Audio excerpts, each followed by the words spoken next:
रास्ते में मछली पकड़ने वाला मछुआरा मछलियां पकड़ रहा था, ऐसे झाल डाल रहा था और बाहर निकाल रहा था मछलियां पकड़ने के लिए,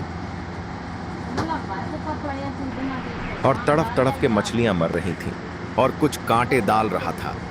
कांटे में कुछ मांस का छोटा टुकड़ा लगाकर कांटे से भी मछलियां पकड़ रहा था और वो खाने के लिए मछलियां उसमें फंस जाती थीं और वो उसे बाहर पटक देता था। पटकते ही वो तड़फ तड़फ के मर रही थी।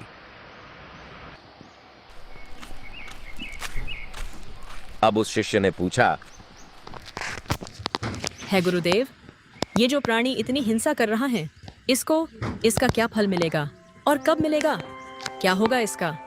क्या इसको पाप नहीं लगेंगे? अब गुरु बोला, बेटा, फिर बताऊंगा इसकी बात। इसका उत्तर फिर कभी दूंगा।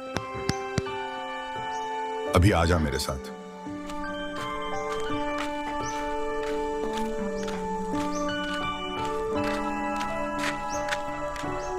फिर 5-10 बरस के बाद एक दिन क्या देखा कि एक हाथी का बच्चा उछल कूद मचा रहा था।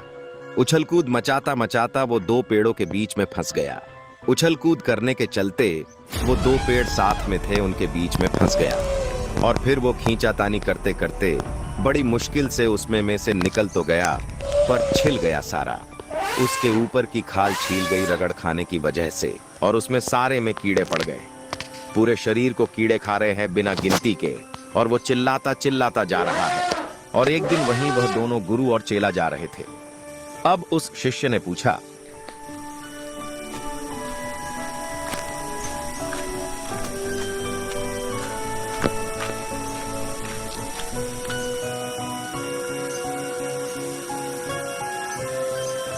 हे गुरुदेव, ये प्राणी कितना कष्ट में है।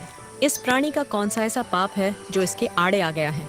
तब गुरुदेव ने कहा, बेटा, ये वही मछुआरा है जो तब मछुआरा था और मछलियां पकड़ रहा था और वो तड़फ तड़फ के मर रही थी।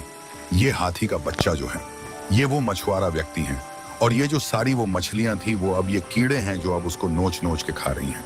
इसलिए कबीर परमेश्वर जी कहते हैं, मनुष्य जन्म 84 लाख